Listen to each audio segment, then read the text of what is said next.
ಕರ್ನಾಟಕ ಸರ್ಕಾರದ ನೆರವನ್ನ ಕೇಳಿದೆ ದುಬೈ ಕನ್ನಡ ಸಂಘ. ನ್ಯೂಸ್ 18 ಮೂಲಕ ನೆರವನ್ನ ಕೇಳಿದೆ ದುಬೈ ಕನ್ನಡ ಸಂಘ. ದುಬೈನಲ್ಲಿ ಇರುವಂತಹ ಕನ್ನಡ ಸಂಘ ಇದು ಕರ್ನಾಟಕ ಸರ್ಕಾರದ ನೆರವನ್ನ ಕೇಳಿದೆ. ಕನ್ನಡಿಗರು ದುಬೈನಲ್ಲಿ ಸಂಕಷ್ಟದಲ್ಲಿ ಸಿಲುಕಿದ್ದಾರೆ.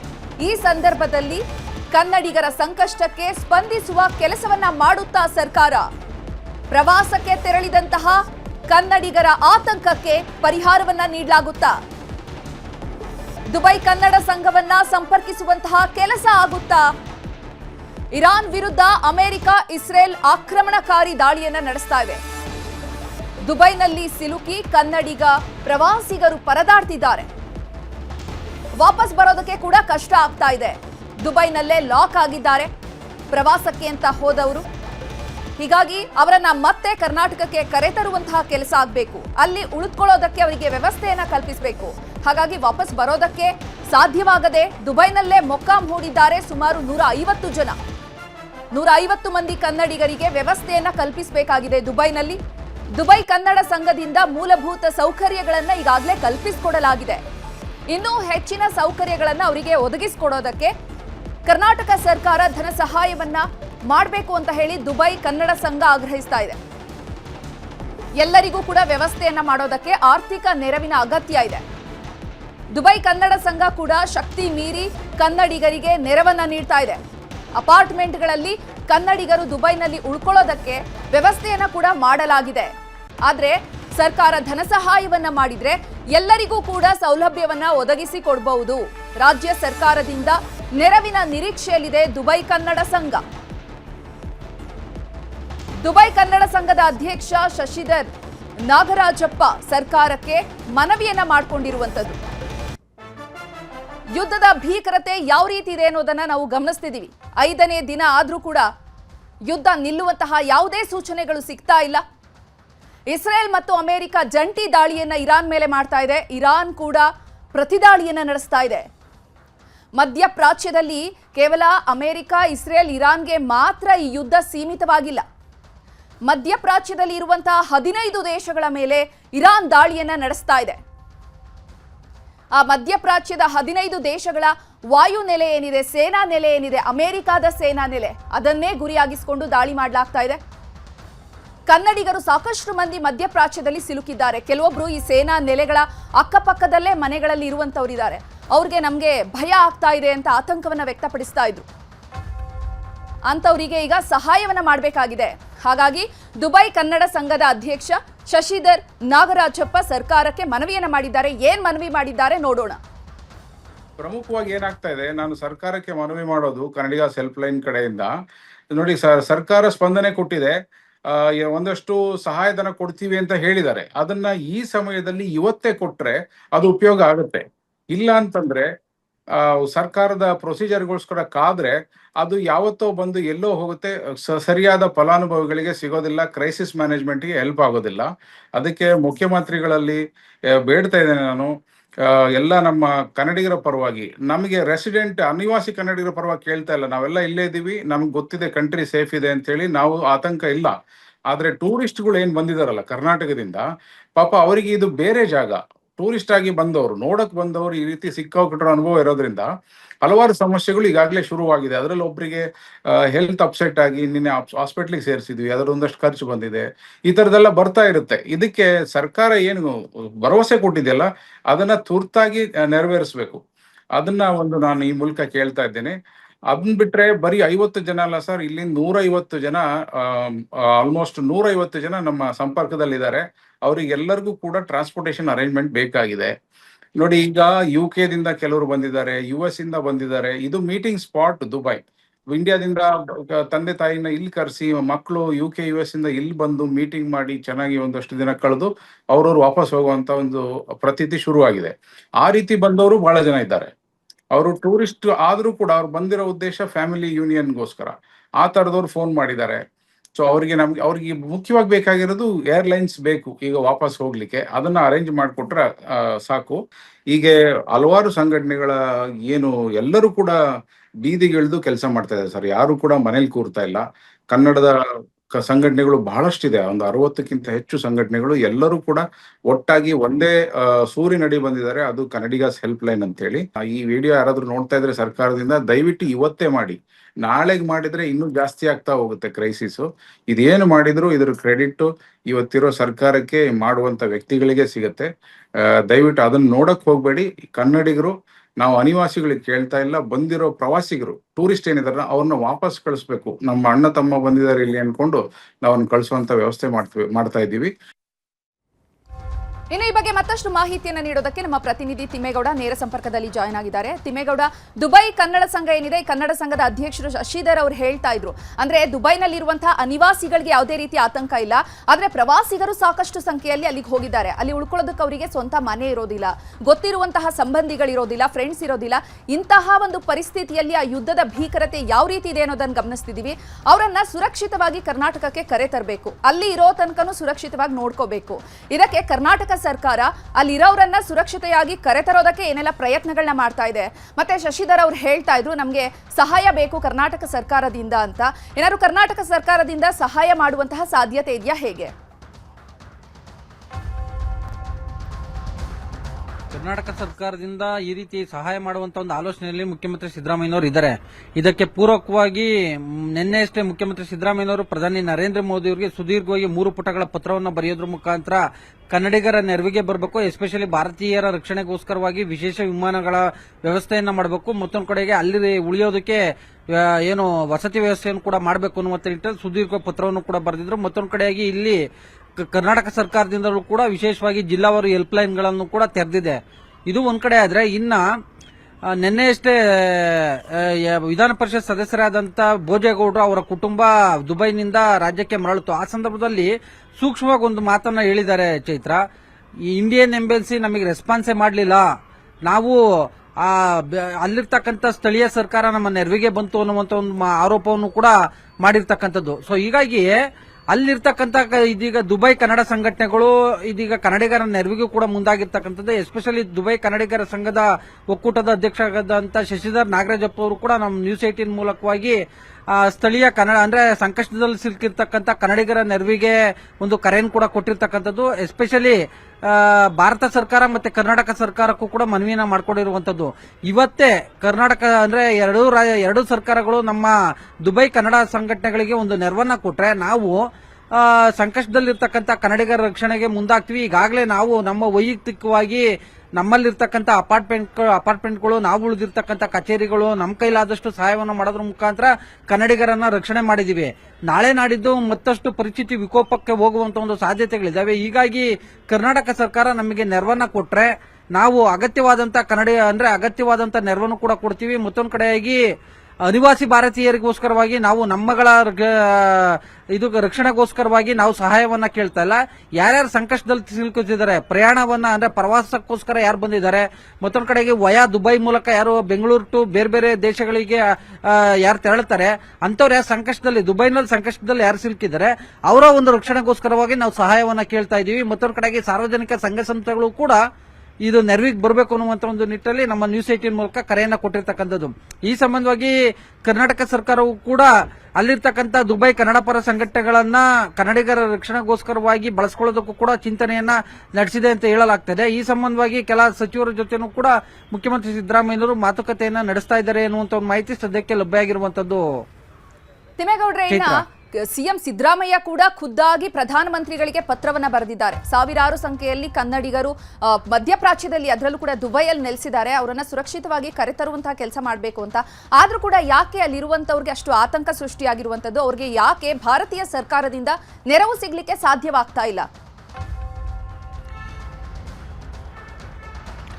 ಖಂಡಿತವಾಗಿಯೂ ಇದು ಕೇಂದ್ರ ಸರ್ಕಾರದ ಮಟ್ಟದಲ್ಲಿ ಒಂದು ಗಂಭೀರವಾದಂತ ಒಂದು ವಿಚಾರ ಅಂದ್ರೆ ತಪ್ಪಾಗ್ಲಿಕ್ಕಿಲ್ಲ. ಯಾಕಂತ ಹೇಳಿದ್ರೆ ಕೇಂದ್ರ ಸಚಿವ ಹಾಗೂ ಮಾಜಿ ಮುಖ್ಯಮಂತ್ರಿ ಎಚ್ ಡಿ ಕುಮಾರಸ್ವಾಮಿಯವರ ಪರಮಾಪ್ತ MLC ಭೋಜೇಗೌಡ್ರೆ ಖುದ್ದು ಸಂಕಷ್ಟದಲ್ಲಿ ಸಿಲುಕೊಂಡಿದ್ರು. ಅಂದ್ರೆ ದುಬೈನಲ್ಲಿ ಇನ್ನೇನು ವಿಮಾನ ಟೇಕ್ ಆಫ್ ಆಗಬೇಕು, ಆ ಟೈಮ್ಗೆ ವಿಮಾನ ಮತ್ತೆ ಲ್ಯಾಂಡ್ ಆಗಿ ಅಲ್ಲಿರ್ತಕ್ಕಂಥ ಸುಮಾರು 200ಕ್ಕೂ ಹೆಚ್ಚು ವಿಮಾನಗಳನ್ನ ರದ್ದು ಮಾಡಿ ವಿಮಾನ ನಿಲ್ದಾಣದಲ್ಲೇ ತಂಗುವಂತೆ ಅವ್ರಿಗೆ ವ್ಯವಸ್ಥೆಯನ್ನು ಮಾಡಿರ್ತಕ್ಕಂಥದ್ದು. ಹೀಗಾಗಿ ಅಲ್ಲಿ ಸಾವಿರಾರು ಮಂದಿ ಪ್ರಯಾಣಿಕರು ವಿಮಾನಗಳು ರದ್ದಾದಂತ ಹಿನ್ನೆಲೆಯಲ್ಲಿ ಸಂಕಷ್ಟಕ್ಕೊಳಗಾಗಿದ್ರು. ಅದರಲ್ಲಿ ಭೋಜೇಗೌಡರು ಕುಟುಂಬವೂ ಕೂಡ ಒಂದಾಗಿತ್ತು. ಅಲ್ಲಿ ಭೋಜೇಗೌಡರು ಏನು ಕುಮಾರಸ್ವಾಮಿ ಮೂಲಕವಾಗಿ ನೆರವಿಗೋಸ್ಕರ ಸಾಕಷ್ಟು ರೀತಿಯಲ್ಲಿ ಪ್ರಯತ್ನವನ್ನು ಮಾಡಿತ್ತು. ಆದರೂ ಕೂಡ ಭಾರತ ಸರ್ಕಾರದ ಅಂದ್ರೆ ಭಾರತೀಯ ರಾಯಭಾರಿ ಕಚೇರಿ ಅಲ್ಲಿ ಸ್ಪಂದಿಸಲಿಲ್ಲ ಅನ್ನುವಂತ ಒಂದು ನಿಟ್ಟಲ್ಲಿ ಅಂದ್ರೆ ಬೆಂಗಳೂರಿಗೆ ವಾಪಸ್ಸಾದಂತ ಬಳಿಕ ತುಂಬಾ ಗಂಭೀರವಾದಂತ ಒಂದು ಆರೋಪವನ್ನು ಮಾಡಿದ್ರು.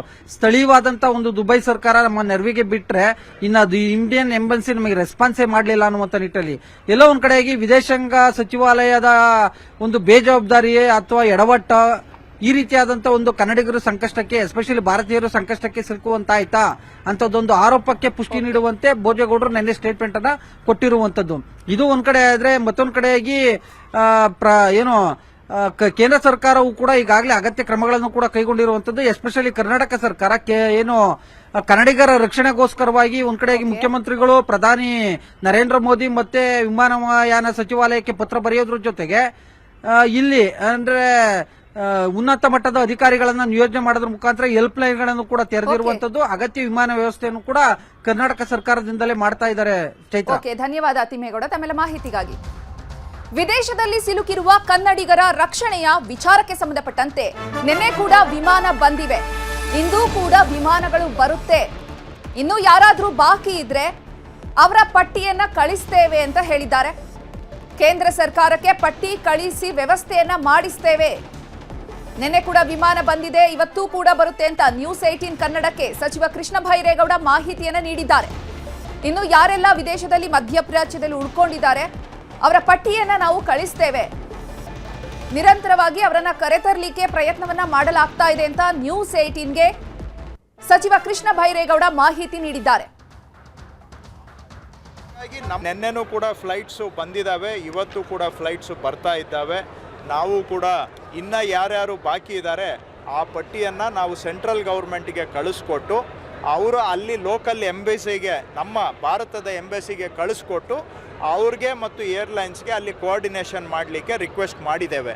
ಸೊ ಯಾರ್ದು ನಮಗೆ ಫೋನ್ ಕಾಲ್ಸು ಬರ್ತಾ ಇದೆ ಅವು ಎಲ್ಲ ರಿಪೋರ್ಟ್ಸನ್ನು ನಾವು day to day central government ministry of external ಅಫೇರ್ಸ್ಗೆ ಕಳಿಸ್ಕೊಡ್ತಾ ಇದ್ದೇವೆ.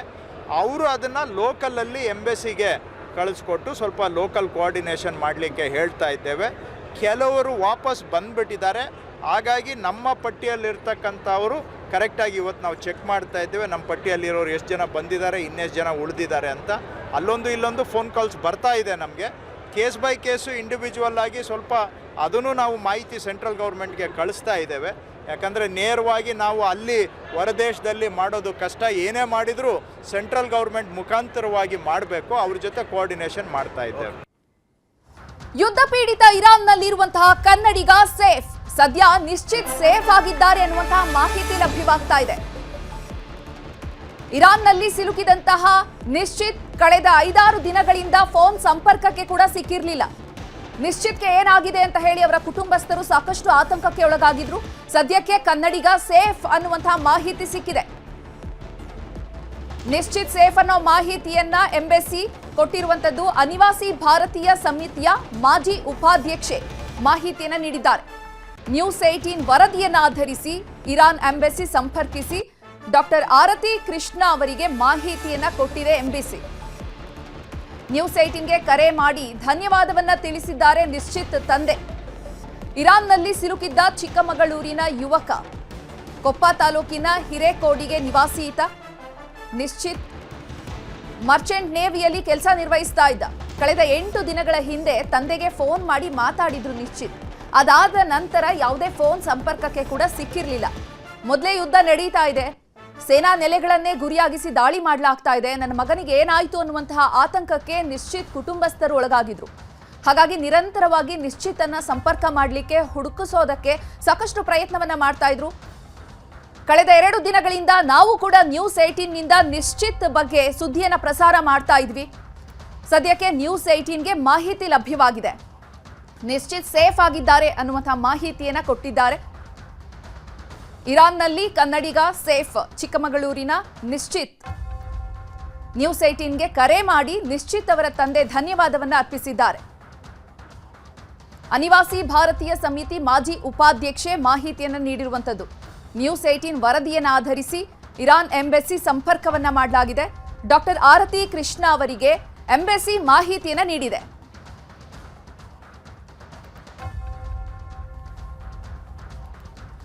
ಯುದ್ಧ ಪೀಡಿತ ಇರಾನ್ನಲ್ಲಿ ಯಾವ ರೀತಿ ಪರಿಸ್ಥಿತಿ ಇದೆ ಅನ್ನೋದನ್ನ ಗಮನಿಸ್ತಿದ್ದೀವಿ. ಕೇವಲ ಸೇನಾ ನೆಲೆಗಳು ಮಾತ್ರ ಅಲ್ಲ, ನಾಗರಿಕ ಸ್ಥಳಗಳನ್ನ ಕೂಡ ಗುರಿಯಾಗಿಸಿಕೊಂಡು ನಿರಂತರವಾಗಿ ಅಮೆರಿಕ ಮತ್ತು ಇಸ್ರೇಲ್ ದಾಳಿಯನ್ನ ನಡೆಸ್ತಾ ಇದೆ. ಈ ದಾಳಿಯಿಂದಾಗಿ ಇರಾನ್ ಕೂಡ ಪ್ರತಿ ದಾಳಿಯನ್ನ ಮಾಡ್ತಾ ಇದೆ. ಹೀಗಾಗಿ ಯುದ್ಧದ ಭೀಕರತೆ ಸಾಕಷ್ಟು ಮಟ್ಟಕ್ಕೆ ಹೆಚ್ಚಾಗಿದೆ.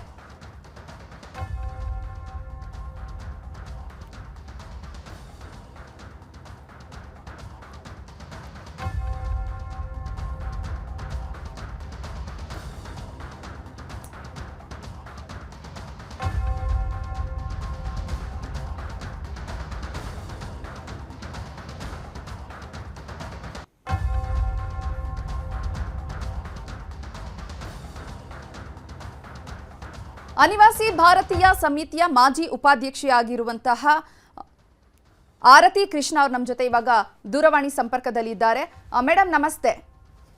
ನಮಸ್ತೆ ಮೇಡಮ್, ನಿಶ್ಚಿತ್ ಅವರು ಸೇಫ್ ಆಗಿದ್ದಾರೆ ಅನ್ನುವಂತಹ ಸುದ್ದಿಯನ್ನು ತಿಳಿದು ಇವಾಗ ಅವರ ತಂದೆ ಕೂಡ ನ್ಯೂಸ್ 18ಗೆ ಕರೆ ಮಾಡಿ ಧನ್ಯವಾದವನ್ನ ಅರ್ಪಿಸಿದ್ರು. ಅವರ ಸುದ್ದಿ ನಿಮ್ಗೆ ಮೊದಲು ತಿಳಿದು ಬಂದಿದ್ದು ಹೇಗೆ?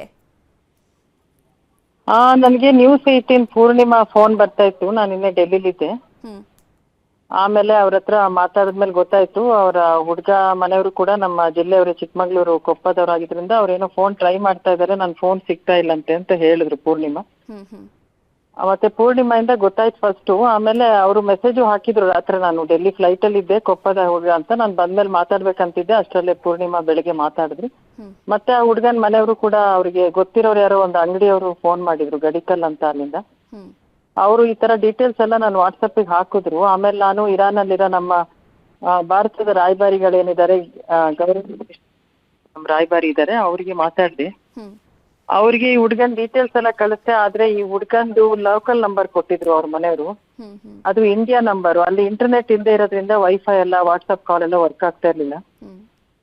ಸೊ ಅವರು ನನಗೆ ಲೋಕಲ್ ನಂಬರ್ ಕೊಡಿ ಅಂದ್ರು ಅಂಬಾಸಿಡರ್. ಬಟ್ ಇವ್ರಿಗೆ ಫ್ಯಾಮಿಲಿ ಅವ್ರಿಗೆ ತಗೊಂಡ್ ಕೊಡಿ ಅಂತ ಹೇಳ್ದೆ ನಾನು. ಅವ್ರು ಕೊಡೋಷ್ಟರಲ್ಲಿ ಮತ್ತೆ ಅಂಬಾಸಿಡರ್ ಹೇಳಿದ್ರು, ಅದು ಅವರ ಕಂಪನಿ ಅವ್ರಿಗೆ ನಾನು ಫೋನ್ ಮಾಡ್ತೀನಿ, ಒಂದ್ಸತಿ ಕೇಳಿ ಹೇಳ್ತೀನಿ ಮೇಡಮ್ ಅಂತ ಅವ್ರ ಕಂಪ್ನಿಗೆ ಮಾಡಿದ್ರು. ಆ ಕಂಪನಿ ಅವರು ಅವನು ನಿಶ್ಚಿತ್ತು ಸೇಫ್ ಆಗಿದ್ದಾನೆ ಅಂತ ಫ್ಯಾಮಿಲಿಗೆ ತಿಳಿಸ್ಬಿಡಿ, ಆದ್ರೆ ಇಲ್ಲಿ ಫೋನ್ ಕನೆಕ್ಷನ್ ಎಲ್ಲ ಇಲ್ಲ. ಸೊ ಅವನದು ಲೋಕಲ್ ನಂಬರ್ ಕನೆಕ್ಟ್ ಆಗ್ತಾ ಇಲ್ಲ. ಅವ್ನು ಲೋಕಲ್ ನಂಬರ್ ಕೊಡ್ಲಿಲ್ಲ, ಬಟ್ ಇಂಡಿಯಾ ನಂಬರ್ ಕನೆಕ್ಟ್ ಆಗ್ತಾ ಇಲ್ಲ. ಸೊ ಮೋಸ್ಟ್ಲಿ ಅವ್ನ ಲೋಕಲ್ ನಂಬರು ಅಲ್ಲಿ ವರ್ಕ್ ಆಗ್ತಾ ಇಲ್ಲ ಅನ್ಸುತ್ತೆ. ಅವ್ರ ಫ್ಯಾಮಿಲಿ ಅವ್ರು ಇನ್ನೂ ಕೊಟ್ಟಿಲ್ಲ. ಅದೇನಾದ್ರು ಕನೆಕ್ಟ್ ಆದ್ರೆ ನಮ್ಮ ರಾಯಭಾರಿ ಕಚೇರಿಯಿಂದ ಅವ್ರಿಗೆ ಫೋನ್ ಮಾಡ್ಬಿಟ್ಟು ಆ ನಂಬರ್ಗೆ ಮಾತಾಡ್ತಾರೆ. ನಿಶ್ಚಿತ್ ಕಳೆದ 8 ದಿನಗಳ ಹಿಂದ ಅವ್ರ ಕುಟುಂಬದವ್ರ ಜೊತೆ ಅಥವಾ ತಂದೆಯವ್ರ ಜೊತೆ ಮಾತಾಡಿಲ್ಲ. ಹಾಗಾಗಿ ಈ ನಿಶ್ಚಿತ್ ಅವ್ರು ಕೂಡ ಅವರೇ ಬೇರೆ ನಂಬರಿಂದ ಟ್ರೈ ಮಾಡ್ಲಿಕ್ಕೆ ಅಥವಾ ಅವರ ಕುಟುಂಬದವ್ರ ಆತಂಕಕ್ಕೆ ಒಳಗಾಗಿರ್ತಾರೆ, ಮಾತಾಡಿಸ್ಬೇಕು ಅಂತ ಪ್ರಯತ್ನ ಪಟ್ಟಿರ್ಲಿಲ್ವಾ? ಗೊತ್ತಿಲ್ಲ, ಅವ್ರು ಮೋಸ್ಟ್ಲಿ ಪ್ರಯತ್ನ ಪಟ್ಟಿರ್ಬೋದು. ಯಾಕಂದ್ರೆ ಅಲ್ಲಿ ಫೋನ್ಗಳು ಸಿಗದೆ ಇರ್ಬೋದು. ಈಗ ನಾನು ಅಂಬಾಸಿಡರ್ ಅಂದ್ರೆ ಅವರು ಇರಾನಿನ ಟೆಹರಾನ್ ಅಲ್ಲಿ ಇರ್ತಾರೆ, ಅಂದ್ರೆ ಮೇನ್ ಸಿಟಿಲಿ ಇರ್ತಾರೆ, ಅವ್ರಿಗೆ ಸಿಗ್ತಾ ಇದೆ. ಇವರು ಎಲ್ಲಿ ಕೆಲಸ ಮಾಡ್ತಿದಾರಲ್ಲ ಅಲ್ಲಿ ಮೋಸ್ಟ್ಲಿ ನೆಟ್ವರ್ಕ್ ಸಿಗ್ತೇ ಇರ್ಬೋದು.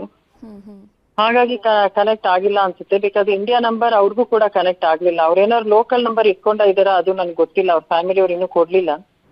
ಸೊ ಹಂಗ ಲೋಕಲ್ ನಂಬರ್ ತಗೊಂಡಿದ್ರೋ ಇಲ್ಲೋ, ಕೆಲ್ಸಕ್ಕಾಗಿ ಹೋಗಿರೋದಲ್ಲ, ಒಂದೊಂದ್ಸತಿ ಇಂಡಿಯಾ ನಂಬರೇ ಯೂಸ್ ಮಾಡ್ತಿರ್ತಾರೆ, ಬಿಕಾಸ್ ವಾಟ್ಸ್ಆಪ್ ವರ್ಕ್ ಆಗುತ್ತೆ ಅಂತ.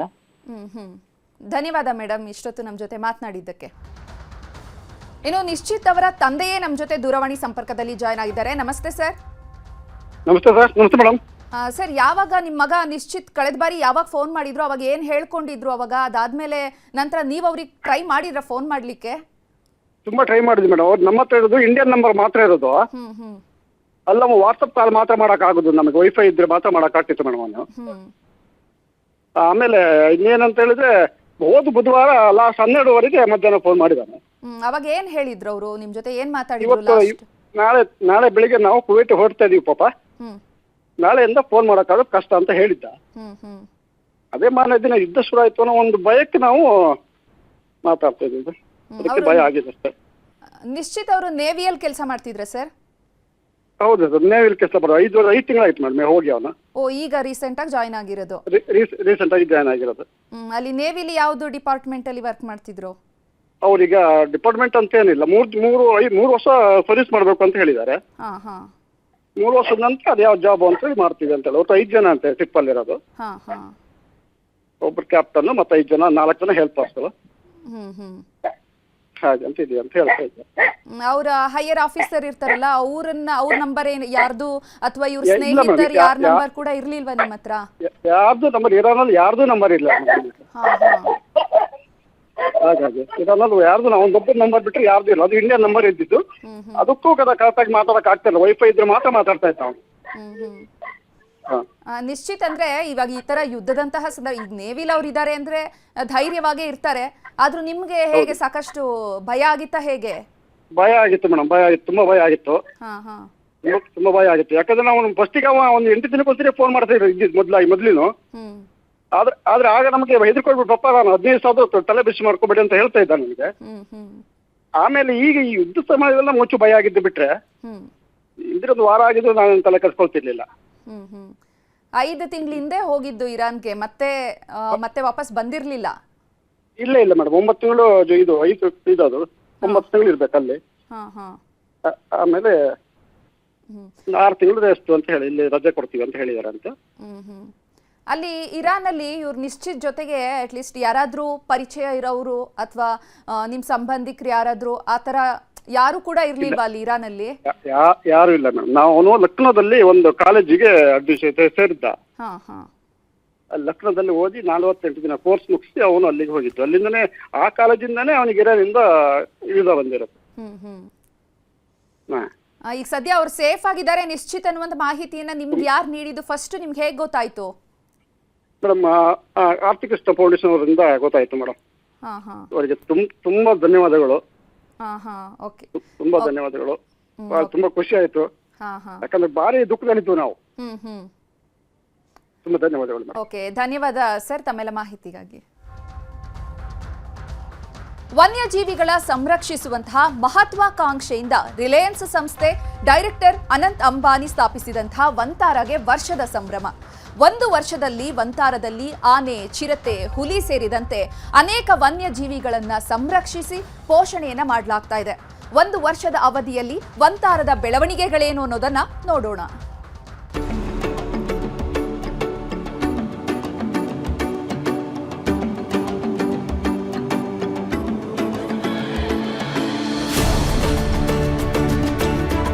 ವನ್ಯಜೀವಿಗಳನ್ನು ಸಂರಕ್ಷಿಸುವ ಮಹತ್ವಾಕಾಂಕ್ಷೆಯಿಂದ ರಿಲಯನ್ಸ್ ಸಂಸ್ಥೆ ನಿರ್ದೇಶಕ ಅನಂತ್ ಅಂಬಾನಿ ಸ್ಥಾಪಿಸಿದ ವಂತಾರಾಗೆ ವರ್ಷದ ಸಂಭ್ರಮ.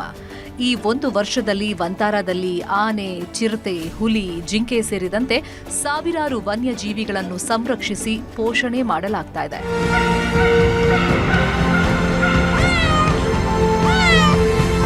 ಕಳೆದ ವರ್ಷ ಮಾರ್ಚ್ 4ರಂದು ಪ್ರಧಾನಿ ನರೇಂದ್ರ ಮೋದಿ ಗುಜರಾತ್ನಲ್ಲಿ ನಿರ್ಮಿಸಿರುವ ವಂತಾರಾ ಆಧುನಿಕ ವನ್ಯಜೀವಿ ಸಂರಕ್ಷಣಾ ಆಲಯವನ್ನು ಉದ್ಘಾಟಿಸಿದರು. ಈ 1 ವರ್ಷದ ಅವಧಿಯಲ್ಲಿ ವನ್ಯಪ್ರಾಣಿಗಳ ರಕ್ಷಣೆಗೆ ಅನಂತ್ ಅಂಬಾನಿ ನೇತೃತ್ವದ ವಂತಾರದಲ್ಲಿ ಮೂಕ ಜೀವಿಗಳಿಗಾಗಿ ಸುಧಾರಿತ ಆರೋಗ್ಯ ಸೇವೆ ವಿಜ್ಞಾನ ಆಧರಿತ ಸಂರಕ್ಷಣೆಯಲ್ಲಿ ಗಮನಾರ್ಹವಾದ ಸೇವೆಯನ್ನು ವಂತಾರ ನೀಡಿದೆ.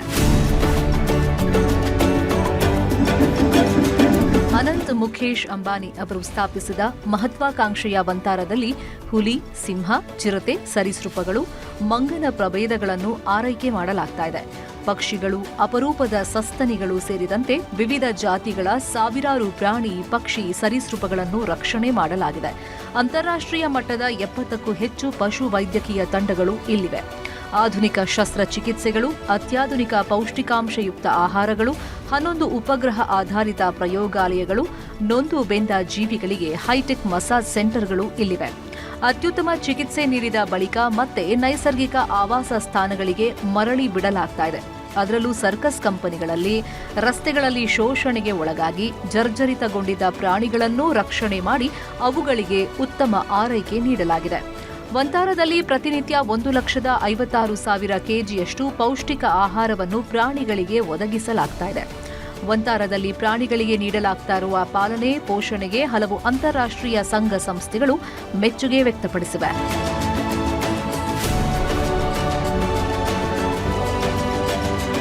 ವನ್ಯಜೀವಿ ಆರೈಕೆ ಮತ್ತು ಸಂರಕ್ಷಣೆಗೆ ಅನಂತ್ ಅಂಬಾನಿ ಅವರು ನೀಡಿದ ಗಮನಾರ್ಹ ಸೇವೆಯನ್ನು ಗುರುತಿಸಿ ಅಂತಾರಾಷ್ಟ್ರೀಯ ಸಂಘ ಸಂಸ್ಥೆಗಳು ಪ್ರಶಸ್ತಿ ನೀಡಿ ಗೌರವಿಸಿವೆ.